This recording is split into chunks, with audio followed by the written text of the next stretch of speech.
Assalamualaikum warahmatullahi wabarakatuh. Alhamdulillahilladzi anzalal Qur'ana ala 'abdihi liyakuna lil 'alamina nadhira. Alladzi lahu mulkus samawati wal ard lam yattakhidh walada wa lam yakul lahu syarikun fil mulki wa khalaqa kulla syai'in faqaddarahu taqdira. Alhamdulillah, segala puji bagi Allah Subhanahu wa taala yang telah menurunkan Al-Qur'an kepada hamba-Nya Rasulullah sallallahu alaihi wasallam sebagai peringatan, sebagai dustur, sebagai pedoman hidup bagi umat manusia. Kita bersyukur kepada Allah Subhanahu wa taala atas berbagai macam nikmat yang Allah Subhanahu wa taala berikan kepada kita. Entah itu nikmat sehat, nikmat sempat, nikmat apapun. Yang paling utama adalah nikmat iman, nikmat Islam, dan nikmat ibadah kepada Allah Subhanahu wa taala. Kemudian tak lupa juga salawat dan salam semoga tercurah limpahkan kepada Nabi kita yang mulia, Nabi Muhammad sallallahu alaihi wasallam, kepada keluarganya, para sahabatnya, para tabi'in, atba'ut tabi'in, para ulama yang ikhlas mengajarkan sunnah-sunnahnya, mengajarkan ajaran-ajaran Nabi sallallahu alaihi wasallam, dan juga mengajarkan Al-Quran kepada kita semuanya, sehingga kita pada saat ini bisa merasakan dan juga bisa menikmati nikmatnya hidangan Al-Quran yang Allah Subhanahu wa ta'ala berikan kepada setiap hamba-hambanya. Hadirin ma'asyiar Ramadan Mandua Kota Bandung yang dimuliakan Allah Subhanahu wa ta'ala, pada tema kali ini kita akan membahas bagaimana ketika seorang hamba dekat dengan Al-Quran, maka syafaat akan bertaburan kepada hamba tersebut. Allah Subhanahu wa ta'ala berfirman di dalam Al-Quran, A'udzubillahi minasyaitonirrajim, Bismillahirrahmanirrahim.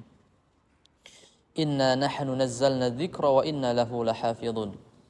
Sesungguhnya Allah Subhanahu wa ta'ala telah menurunkan Al-Quran, telah menurunkan az-dzikra, telah memberikan az-zikra kepada siapa? Kepada Nabi Muhammad SAW, yang nanti Quran tersebut akan menjadi pedoman bagi seluruh umat manusia, akan menjadi pedoman bagi seluruh kaum muslimin dan kaum mukminin yang beriman kepada Allah dan beriman kepada Rasul-Rasulnya. Dan Allah Subhanahu wa ta'ala berjanji akan menjaga Al-Quran ini, akan menjaga apa yang telah Allah Subhanahu wa ta'ala turunkan berupa kalamullah ini, akan Allah jaga sampai hari akhir kelak. Dan Allah akan jamin siapa saja yang menjaga Al-Quran tersebut, maka Allah akan jaga kehidupannya, Allah akan jamin kehidupannya, Allah akan jamin kebutuhan-kebutuhannya, baik itu kebutuhan duniawi ataupun nanti ketika kita kelak menghadap Allah Subhanahu wa ta'ala, ketika di akhirat kelak kita berjumpa dengan Allah Subhanahu wa ta'ala. Hadirin jamaah syiar Ramadan dimanapun Anda berada, ketika seorang hamba mendekatkan diri kepada Allah Subhanahu wa ta'ala melalui perantara Al-Quran. Al-Quran itu adalah pedoman hidup bagi seluruh umat manusia. Sehingga jika ada seorang hamba, jika seorang muslimin, mukminin, ya, siapapun orangnya, ketika dia mendekatkan diri dengan Quran, membaca Al-Quran, ya, membaca Al-Quran, kemudian memahami isinya, bahkan sampai bisa menghafalkan Al-Quran, ya, maka kata Rasulullah SAW, Quran itu akan datang kelak di hari kiamat, datang mensyafaati orang-orang yang senantiasa istiqomah di dalam membaca Al-Quran, istiqomah menjadi sahibnya Al-Quran, menjadi sahabatnya Al-Quran.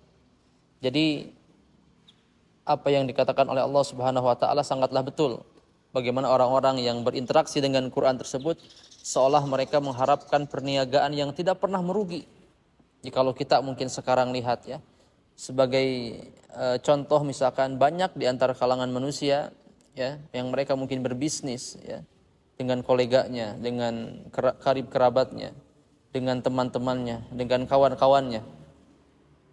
Tetapi di suatu saat mungkin mereka pernah merasakan merugi, entah itu omsetnya turun, entah itu misalkan bisnisnya menurun, ya, bahkan sampai gulung tikar.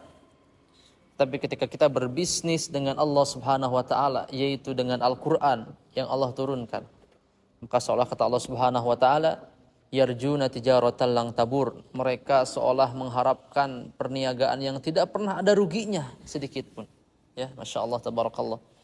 Jadi ketika kita berbisnis dengan Al-Quran, berniaga dengan Al-Quran, ya, dengan kata lain, kita membaca ayat demi ayat yang kita baca, kita membaca halaman demi halaman, ya, surat demi surat, juz demi juz yang kita hatamkan, yang kita baca dengan ikhlas karena Allah Subhanahu wa taala, maka kita bisa hitung berapa kali lipat, berapa puluh ribu kali lipat pahala yang akan kita dapatkan dari hanya satu huruf Al-Quran saja. Apalagi kalau misalkan kita baca satu hari satu juz, kita menghafal satu hari misalkan 5 halaman atau 1 halaman per hari, dan kita ulang-ulang terus-menerus hafalan yang kita hafal tersebut, bagaimana pahala yang Allah Subhanahu wa taala berikan, betapa besarnya pahala yang Allah Subhanahu wa taala berikan kepada kita selaku sahabatnya Al-Quran. Bahkan bukan hanya itu. Sekarang kita di bulan suci Ramadan, kita berada di pertengahan Ramadan. Bagaimana Ramadan dan Al-Quran itu mempunyai satu hubungan, ya, relevansi, mempunyai satu hubungan yang erat. Bagaimana Allah Subhanahu wa taala menggambarkan dalam Al-Quran, Al-Baqarah 185, A'udzubillahi minasyaitonirrajim, Bismillahirrahmanirrahim. Syahrul Ramadan alladzi unzila fihi al-Qur'an hudal linnas wa bayyinatin minal huda wal furqan. Bulan Ramadan adalah bulan di mana diturunkannya Al-Quran.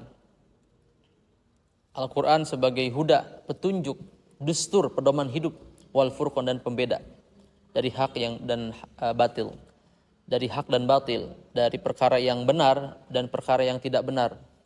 Itulah Al-Quran fungsinya sebagai pembeda, sebagai furqan bagi kehidupan manusia. Nah, Al-Quran dan Ramadan ini mempunyai keterikatan yang sangat erat.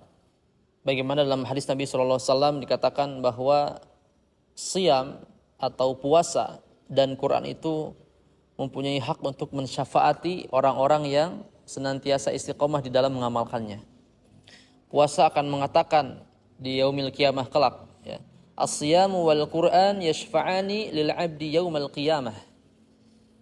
Bahwa siam, puasa dan Quran itu kelak di hari kiamat mereka akan datang mensyafaati orang-orang yang istiqomah menjalankannya.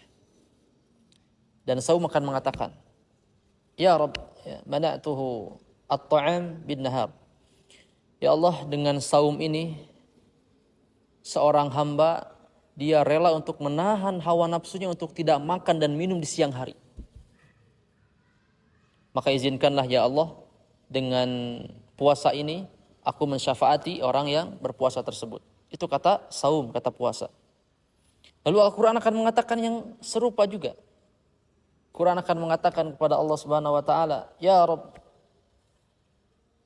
dengan Quran ini, dengan Al-Quran yang dibaca oleh si fulan atau si fulanah, maka dengan Quran tersebut dia terjaga dari tidur di malam harinya. Dia terjaga dari kelalaian dunia. Dan dia rela untuk tidak tidur di siang hari atau di malam hari hanya untuk membaca Quran, hanya untuk mengamalkan Quran, dan hanya untuk menghafalkan Al-Quran. Maka Quran akan berhujjah di hadapan Allah Subhanahu wa taala, Ya Allah, berilah syafaat bagi mereka yang senantiasa istiqomah untuk membaca Quran, untuk mempelajari Quran, untuk mengamalkan Al-Quran. Maka berilah syafaat ya Allah. Maka disyafaatilah orang tersebut oleh kedua amalan yang luar biasa ini, yaitu oleh saum, oleh puasa, dan juga oleh Al-Quran yang mereka baca ketika dunia. Masya Allah, tabarakallah. Jadi hadirin jamaah Syiar Ramadan dimanapun Anda berada, mumpung kita masih di bulan suci Ramadan, di mana Ramadan ini adalah identik dengan bulannya Al-Quran, maka senantiasa mari kita kembali kepada Al-Quran, kita kembali untuk mengkaji Al-Quran, kita kembali untuk mentadaburinya, memahami makna demi makna dalam Al-Quran yang sangat luar biasa dalamnya. Samudra ilmu bisa kita temukan. Kemudian kedalaman makna secara sastra, secara makna yang bisa kita pelajari sehingga kita bisa amalkan, itu sangat luar biasa banyak dan sangat luar biasa indahnya dalam Al-Quran. Mudah-mudahan kita juga bisa menghafalkannya, ya, karena sangat banyak sekali keutamaan-keutamaan bagi mereka yang bisa menghafal Quran dengan ikhlas karena Allah Subhanahu wa taala. Dari mulai dia dimuliakan Allah di dunia maupun di akhirat. Kemudian orang tuanya dimuliakan oleh Allah Subhanahu wa taala di dunia dan juga nanti di akhirat kelak. Bahkan dikatakan, kata hadis Nabi SAW ketika ada seorang anak yang hafal Quran dan orang tuanya akan dibawa ke surga, kemudian orang tuanya akan diberikan ataupun dipasangkan jubah kemuliaan, pakaian kemuliaan oleh Allah Subhanahu wa taala. Fayulbasu libasal karomah, akan dipakaikan pakaian takwa yang luar biasa mewahnya, luar biasa terhormatnya, luar biasa mulianya di hadapan seluruh makhluk-makhluknya, di hadapan seluruh malaikat Allah Subhanahu wa taala. Lalu bukan hanya itu, fayuhtaju tajul karomah, akan dikenakan oleh Allah Subhanahu wa taala ya kepada kedua orang tuanya itu apa? Mahkota kemuliaan. Masya Allah ya. Jadi bukan hanya mulia di hadapan Allah, tetapi Allah memberikan reward yang luar biasa. Diberikan tanda kemuliaan yaitu berupa jubah kemuliaan dan juga mahkota kemuliaan si Allah Subhanahu wa taala. Selain itu juga nikmat yang paling besar adalah masuk surganya Allah Subhanahu wa taala dan melihat zatnya Allah Subhanahu wa taala. Inilah kenikmatan yang sangat-sangat kita harapkan. Yang sangat seluruh manusia, seluruh hamba kaum muslimin mengharapkan untuk bertemu dengan Allah Subhanahu wa taala di akhirat kelak. Nah, masyaallah tabarakallah. Jadi hadirin jamaah dimanapun berada, mari kita isi Ramadan kita ini dengan Al-Qur'an. Kita baca Al-Qur'an yang kita pegang ini ya. Kita baca setiap harinya, kita pelajari setiap harinya, bahkan kalau bisa kita hafalkan ya. Lalu kita amalkan secara perlahan di dalam kehidupan kita ya. Karena itu tadi bahwa Al-Qur'an adalah dustur, pedoman hidup kita ya. Bagaimana kita akan bisa hidup terarah sesuai dengan syariat Allah Subhanahu wa taala, sesuai dengan apa yang Allah berikan kalau kita tidak bisa membaca Al-Qur'an, kalau kita tidak mau untuk mempelajari isi Al-Qur'an ini ya. Jadi jangan sampai kita menjadikan Al-Qur'an itu sebagai hiasan di rumah-rumah kita, di lemari-lemari kita ya, di rak buku kita. Kita simpan, kita hias gitu ya. Lalu kita diamkan itu tanpa kita baca, tanpa kita pelajari, tanpa kita tadaburi apa isinya ya. Ya kalau misalkan kita baca isinya, kita pelajari isinya itu sangat luar biasa ya. Banyak sekali mutiara-mutiara hikmah yang mungkin ya belum kita rasakan secara kebermanfaatannya. Tapi ketika kita mungkin membaca ya, kita mendalami, mentadaburi ya di kediaman malam, misalkan di keheningan malam gitu ya. Kita sendirian, kita menghayati apa yang Allah Subhanahu wa taala cantumkan dalam Quran ini. Lalu tak terasa mata kita menangis gitu ya. Berdoa kepada Allah supaya kita diampuni dosanya, kita teringat dosa-dosa kita masa lalu.